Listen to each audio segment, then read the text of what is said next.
Modi's four main reasons why people vote for him is totally false. And we're going to expose and we're going to explain why Modi's four main pillars of support is totally false and that he is the worst prime minister of this nation. And he's the bane of this nation. In my last video, I explained the character of our prime minister. And now that you know his character, you can now see the true intentions behind every single action he takes. No matter how noble it seems, no matter how many times he goes to the temple wearing the tilak, wearing the dhoti, wearing the Hindu beads, wearing all of that panche and all that. No matter how nicely his photographers take photos of him in front of the idols in the and murtis in the temple. No matter how many times he takes photos of him walking, trying to make him look like some superhero. We can now see through his intentions, the cunning tricks behind everything. Because Modi is indeed one of the most talented of all our prime ministers in the art of deception and the art of trickery. It is, in fact, unfortunate that our previous prime minister, Mr. Manmohan Singh, did not have that. Otherwise, if he did have it, he could, in fact, transform the 2G scam, the Commonwealth scam, as you know, a masterstroke. He could have had that habit because Modi has done worse than the 2G scam, the Commonwealth scam, and much more scams committed in the Congress era, which every single person hates, and which is one of the main reasons why Congress is so weak as of 2025. But Modi is the only person who could have transformed it by calling it a masterstroke. Yes, he could have called it a masterstroke, and you would see his loyal Kodi media scream everywhere that it's a masterstroke. It's a masterstroke. So the first main reason why people support is he has improved the economy and the GDP and overall, in general speaking, the financial well-being of our nation. This is the main point that the middle class, the urban class, you, the 9 to 5 office man, support him for. This class of the Indian society, main support for Modi is based on this reason. Now let me show you why this is also a cunning masterstroke. When I say masterstroke, I mean it's another 2G scam, except it's disguised as a masterstroke. Now let's see this. Has he truly improved the GDP and economy? Yes. You can see the GDP has been increasing. So let's see how they try to build up this argument. You can see the GDP is increasing, and you hear everywhere that India is now the third biggest, not third, is the big is one of become the third biggest economy on this planet. It's a superpower now. And the middle class, the urban, the educated class love this type of statistics. The so-called these bogus statistics, they love this type of stuff. This is the main reason on what they get convinced on. When the BJP propaganda mouthpiece shows all these type of statistics and all these fancy numbers and terms and all these nonsensical things, the middle class, especially the educated urban class, falls for it. Like a trap, like a deer falling right into the hunter's pin, they fall into it. Because we are not shown, they do not explain what really has happened. What really has happened is that since the liberalization in 1991 of the economy by Prime Minister P.V. Narasimha Rao, our nation has been steadily increasing in wealth, in GDP, economy, and what is happening in 2025 and what has happened since 2014 is literally just carrying over from what's happening in 1991. It's the same linear growth. It's the same thing. There's nothing special that this government has done, and nothing. It's just carrying. It's the same. America's GDP now was obviously more than what it was before. Nearly every country on this planet's GDP is more. It's not because of one government. It's just the nature of the more increasing and increasing globalized trade. This is so. In fact, do not thank Modi for the increased economic strength and the financial wealth. You thank Mr. Prime Minister Narasimha now. Oh wait, many people won't even know about him. Why? Because BJP doesn't want you to know. They want you to think that the history of this Indian Republic, the history of Hinduism, all of it started in 2014.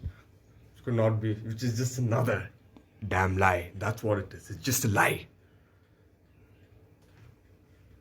What truly has happened is, now let me explain to the middle class who love all these type of statistics and figures. What has indeed changed in Modi's rule? Indeed, I'm not going to say that, nothing has utterly changed in Modi's rule. What has indeed changed in Modi's rule is that wealth inequality has never been worse than ever. Not even in British time, literally British colonial time, when it was the sole purpose of those Britishers to suck money, to suck the blood out of India. And they did that for 200 years, yet it had never been as worse it is than today. Wealth inequality is what matters more than all these stupid terms and fantastical terms like GDP, economy, and all this. No, no, no. Wealth inequality, my friend, that is basically, let's make it very simple. What is the, how much money you have in comparison to the rich guys, to the elites, to the Ambanis and Adanis? And you've never had less money. You have never had less money in the history of India than now. You have never had less money. You have never ever had less money. I want that to go deep in your mind. You have never had less money, and year by year, you're only having less and less money in comparison to the rich. The gulf between the rich and the commoners are increasing more and more. And you're going to suffer because your money will soon be worthless compared to what they have in comparison. Is this what you call development? Is this what you call vikas? Tell me, why is the wealth gap increasing and not decreasing? Another reason is that he has defended Hindus. Now, this could never be further than the truth. Fact is that Hinduism has always, from historically speaking to even now, had no one to defend it. It had to defend itself. It stood up, it was self-reliant. But now what's happened is, another cunning trick is just that Hinduism is now taken over. The name has been appropriated by the BJP. They're not really a Hindu party. They're not really pro-Hindu. If that is the case, why are temples not freed?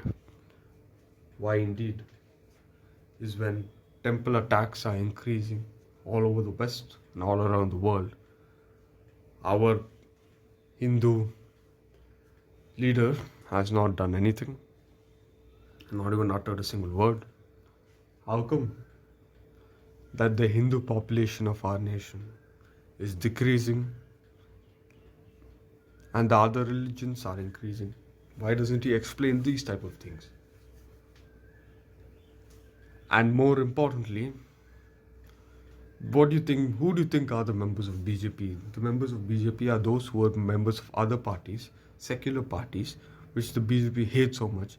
They were corrupt men, which the BJP keeps labeling others.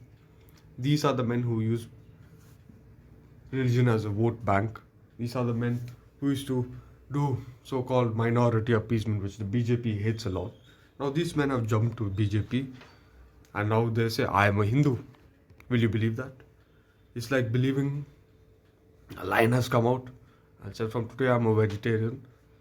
It's like saying the fox comes to the farmer and says, let me be a guard for your chicken coops. It's like the hawk telling the mother of a chicken, let me watch over your children to make sure they don't fly away somewhere else. They don't go away somewhere else. Would you believe that? You would not believe that. So why do you believe this? And another one is he has developed our nation. How has he developed our nation? Our nation has been in China now. China has never seen so much tremendous growth in the last 10 years compared to us. We have no AI, nothing in the field of AI here. We have nothing in the field of machine learning, which is the future. China has it. We have not a single AI company is doing anything. Our tech fin companies almost non-existent compared to what's happening in China, USA. And even to this day, we are importing technology and not building our own. What happened in the Sindoor attack was the BJP supporters started mocking the Chinese-made weapons. In fact, we should look at ourselves. China is at least exporting their weapons. They make their own weapons. And what about the BJP government? Even to this day, they import weapons. They don't make their own. What do you think is the reason for that? Do you think it's because, oh, we need more time to develop? No, it's because when they import weapons, you need government funds to buy it. What the BJP government does is they cut funds. They take a part of it for themselves. This is how it works. If they start doing indigenous manufacturing, which will benefit our nation, benefit our soldier at the border, benefit the man right now in Kashmir in 12 degrees Celsius cold with a gun, and only 5 of him in 200 square kilometers of harsh weather, it will benefit his life. It will benefit every single soldier's life. Yet they won't get money. To them, money is their god. It is not Hinduism, it is not Rama, it is not Krishna, it is nothing. It is money that is the god.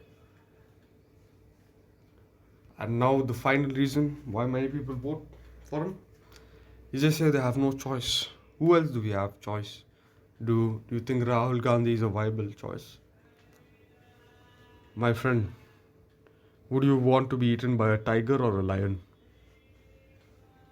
Would you want to be eaten by a leopard or a jaguar? Would you want to be bit by a cobra or a black mamba? Would you want a coconut falling on your head or do you want a brick falling on your head?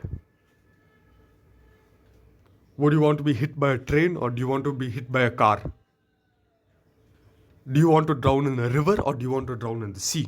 What kind of silly question is this, man? Completely, utterly ridiculous question. We are so logical and common sense that to every single question I ask, you would say, neither. I wouldn't do neither. So why don't you do neither here too?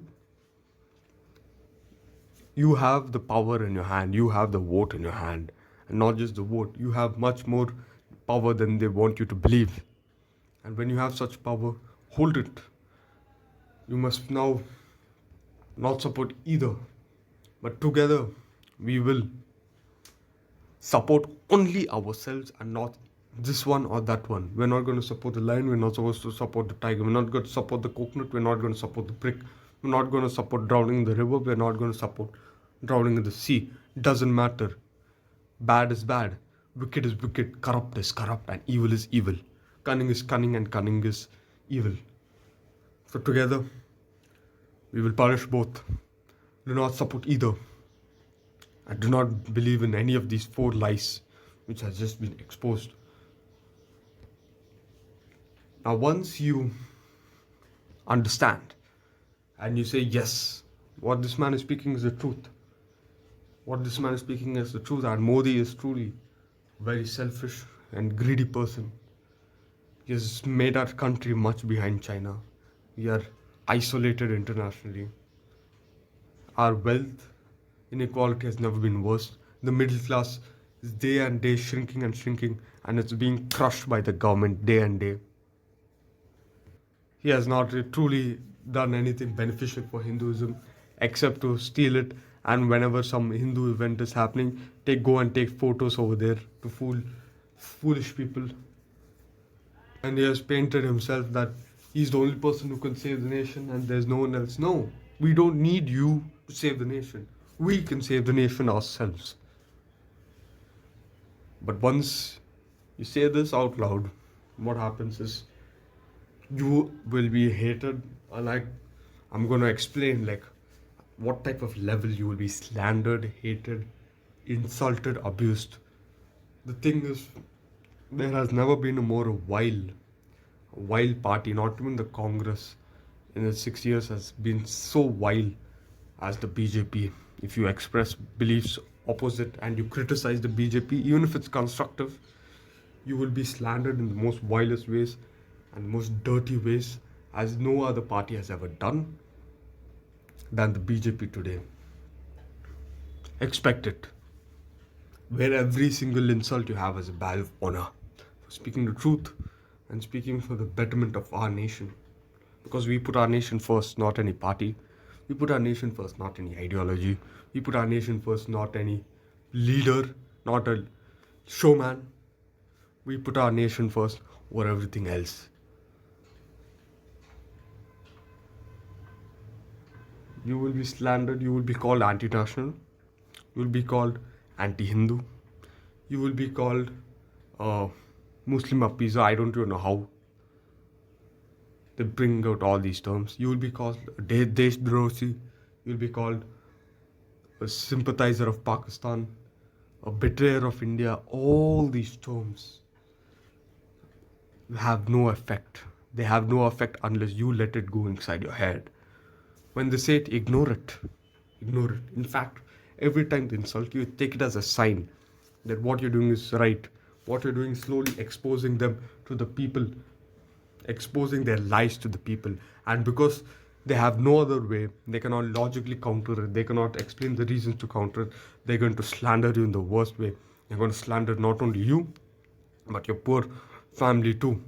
But expect it, because they're just words. Do not be intimidated and do not be afraid. Eventually, the 10,000 feet wave as comes closer and closer to the shore, and as we keep holding on, and as more and more people keep seeing their lies and starts breaking their support for them, it is only going to become a little splash. We must put our nation first, and there is no sacrifice